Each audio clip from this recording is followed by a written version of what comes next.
I'm really pleased. It's never easy to come here and win the game, but especially the way we played, the way we dominated the game, and the way we controlled the game the way we wanted. I said before the game, and a lot of people can describe the day that we had last year here as a bad day. And for me, it was a building character day. And to build character and build personality in a team, you have to go through those moments. You have to use it in the right way. Football gives you an opportunity again. And today, I think we showed that there was still something in our stomachs. It feels amazing. A very good win. A very good performance from the team. A very good goal from Fabio. He deserves it. He's been being brilliant, and yeah, I mean, he deserves it. Thank you. I'm very happy to score my first goal, but the most important thing was the victory, and now we start good, but we need to keep going. For me, the performance was not that. It was not 10 out of 10, and we need to beat a team like Arsenal. We need to hit a 10 out of 10 performance, and Arsenal need to drop a tiny bit. That didn't happen today, but the performance, I think, would have caused a lot of teams in Premier League trouble, and we could have got a win or a draw out of what we did today. I think we played 7 games. I think overall we performed well in all 7 games, and it's about that consistency. And sometimes it pays off, and it's a 4-0 win, and it looks a little bit even more fantastic than it is against Man United. And then we lose 3-0 to Arsenal and look a little bit worse than it actually is. But it's about the consistency week in, week out in performance, and that's what I think we do well. I'm not sure either of you agree that it was as close as Thomas Frank may be suggested there, because Arsenal were dominant from start to finish. Yeah, they had a point to prove after what happened to them there last season, and Mikel Arteta mentioned it there in his interview. They had a different attitude, different mentality, which in turn gave them a different result.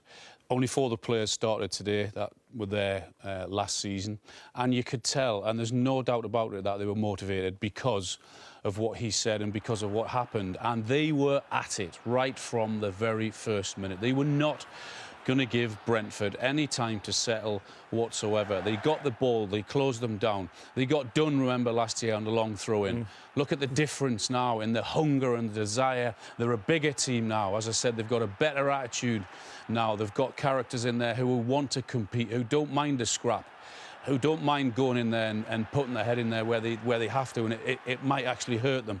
And they won every single battle. They closed down when they had to. They had players who were prepared to do this when Brentford were on the attack, to go and close them down. And if the first one didn't get it, then his mates there also backing them up. In contrast, have a look at Brentford. They just weren't at the races. Arsenal didn't give them time, but then Brentford sat off them. They give them time. You give good players time on the ball to take a touch, to pick their head up, to choose their pass. And if you do that, you're going to get punished, and that's exactly what happened. I mean, you can't do that. 4 or 5 passes there without anyone really getting close. Dictating again in the midfield. No one getting near them. De Silva there dropping off. Pick your head up, Jack. I mean, what a ball that is. Yeah. The great run, fantastic header. And that's what Arsenal were all about. OK, they tried to close them down there. This is another goal that Arsenal scored. Look at the confidence, but also Brentford are not getting near them. It's jogging. It's just not quite there at all. And again, they get punished. And Fabio Vieira, pick your head up, pick your spot. Full Premier League debut. What a goal for him. So much, much better from a different team with a much better attitude. And there are several players that we could pick out. A nice line from Gabriel, giving it back to Ivan Toney, who did nice kickabout with the boys last season, and that's the response from Gabriel. You could have picked out several Arsenal players, couldn't you? Granit Xhaka today typified that drive and that intensity. Well, Granit Xhaka's a player that, for me, we're finally seeing him maybe playing like we see him play for Switzerland, playing in a position that suits him, playing more offensively.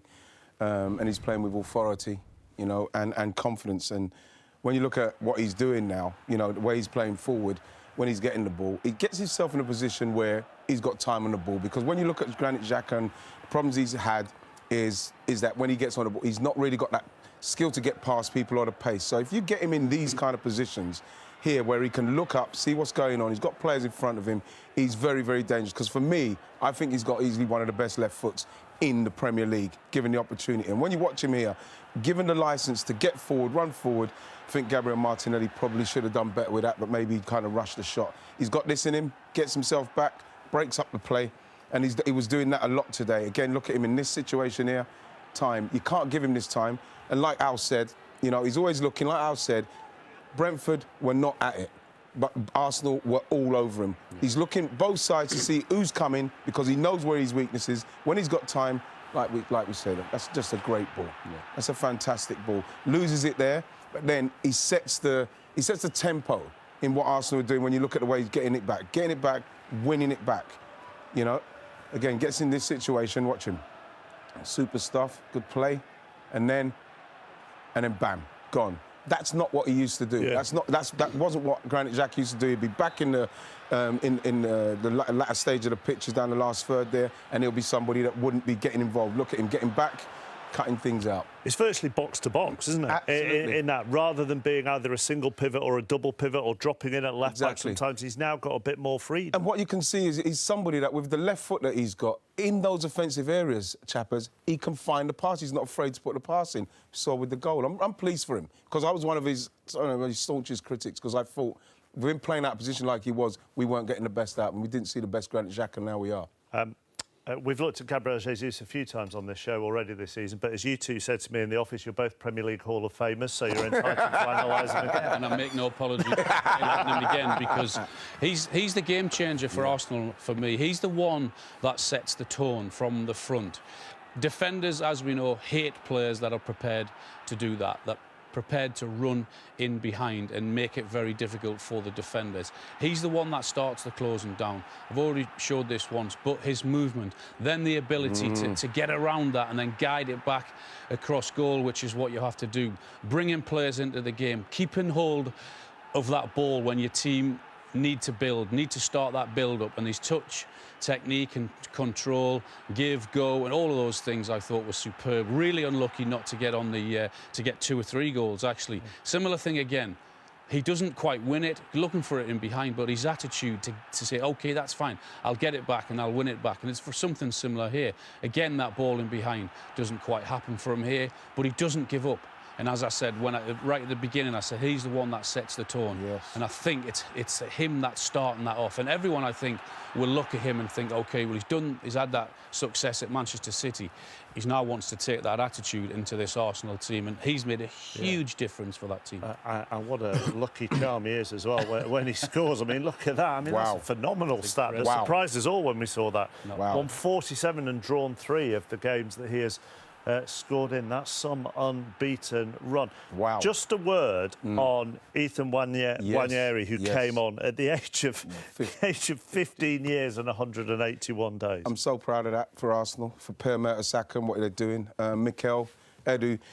The thing with him is to get in at that age, you'd think that, oh, is that kind of some kind of like stunt, what they're trying to do? Those people, Mikel, Edu, Per Mertesacker, they're not putting him in for any joke. That team has got no fat. They're not going to bring people in just for the sake of it. They think very highly of him. He's playing for the under-18s when he was 14. He's somebody that they think very highly of. And what I think that does, it sends out a massive message. No matter how young you are, you go to that academy, you've got a chance of playing in that first team. Right,